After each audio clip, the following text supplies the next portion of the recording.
काया प्यार बिना नौकरी के टिक सकता है। वो एम्बिशियस है, ड्रीवन है, वो अपने पैर पे खड़ा होने की कोशिश कर रहा है। काया उनका प्यार तब भी टिक सकता है जब वो जॉबलेस हो। ये एक ऐसा सवाल है जो कपल्स को जनरेशन से परेशान करता रहा है।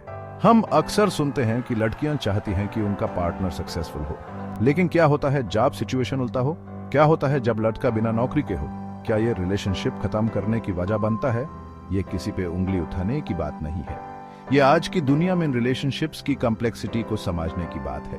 हम सोसाइटी की एक्सपेक्टेशंस, पर्सनल स्टोरीज और मर्दों और औरतों दोनों के नजरिए के बारे में जानेंगे, क्योंकि प्यार कोई गेम नहीं है जिसमें यह देखा जाए कि कौन ज्यादा कमाता है। समझ की उम्मीदें, मर्दों के कंधों पर बोझ।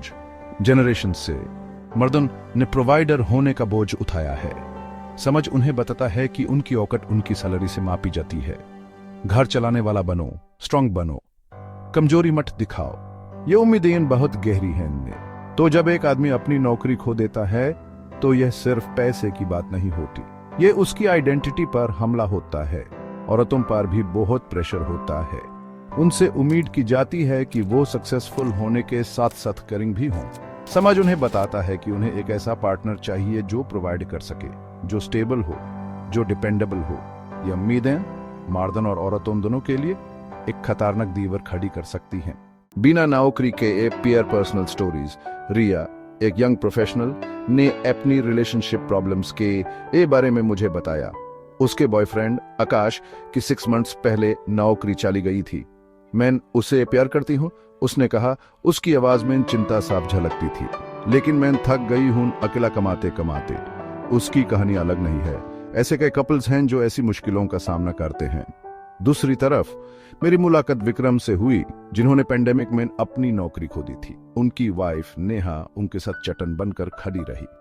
उसने मुझे कभी कमतार महसूस नहीं होने दिया। उसने शेयर किया, वो एक्स्ट्रा शिफ्ट्स करती थी और मुझे हमेशा कहती थी कि सब ठीक हो जाएगा। उनकी कहानी प्यार और साथ की पावर दिखाती है। लाडके की कहानी कमिटमेंट और सैक्रिफाइस। ये बात क्लियर है कि बिना नौकरी के होने का मतलब ये नहीं है कि कमिटमेंट नहीं है। बहुत से मर्द अपने परिवार के लिए कुछ भी करने को तैयार रहते हैं। वो घन तो नौकरी ढूंढते हैं, एक के बाद एक रिजेक्शन का सामना करते हैं। इमोशनल स्ट्रेस बहुत होता है। अपने पार्टनर को निराश करने का डर उनके मन पर छाया रहता है।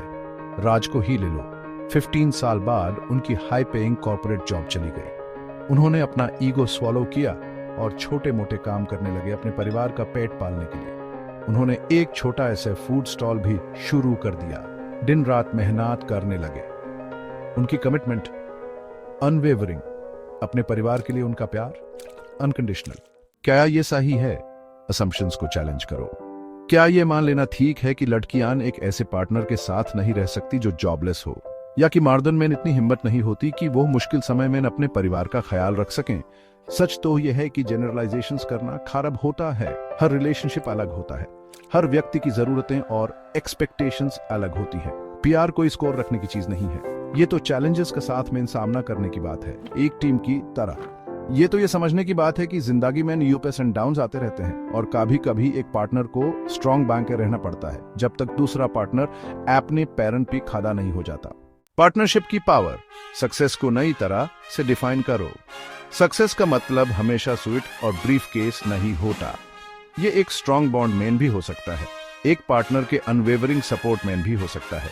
ये एक दूसरे को आगे बढ़ाने की बात है, नीचे नहीं गिराने की। जब एक आदमी अपनी नौकरी खो देता है तो ये कपल के लिए एक अपॉर्चुनिटी होता है कि वो रिडिफाइन करें कि सक्सेस का मतलब उनके लिए क्या है। ये एक चांस होता है एक दूसरे के ड्रीम्स को सपोर्ट करने का, चाहे वो बिजनेस शुरू करना हो, कोई पैशन प्रोजेक्ट करना हो, या फिर सिर्फ जिंदगी के उतार चढ़ाव को साथ में नेविगेट करना हो। कम्युनिकेशन जरूरी है मुश्किल व्यक्ति से निकालने के लिए।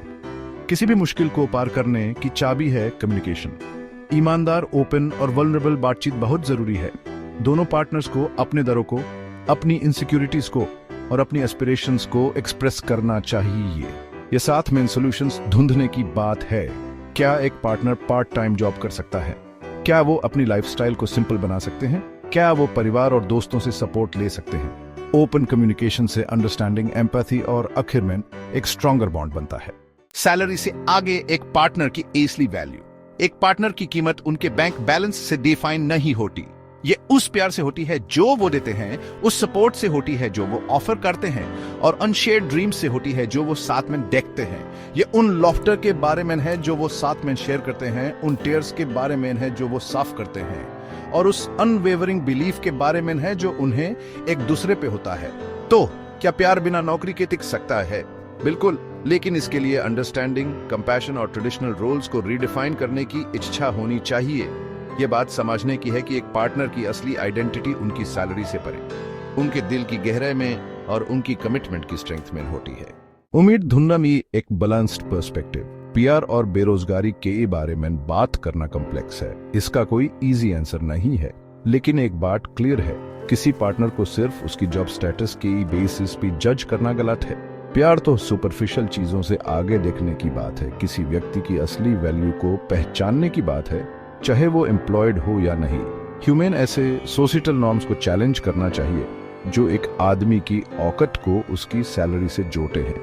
ह्यूमन ऐसी औरतों को सेलिब्रेट करना चाहिए जो अपनी पार्टनर्स के साथ हर सिचुएशन में खड़ी रहती हैं। और सबसे जरूरी बात, ह्यूमन रिलेशनशिप्स में एम्पैथी, अंडरस्टैंडिंग और प्यार की पावर में बिलीफ रखना चाहिए ताकि कोई भी ऑब्स्टिकल क्रॉस किया जा सके।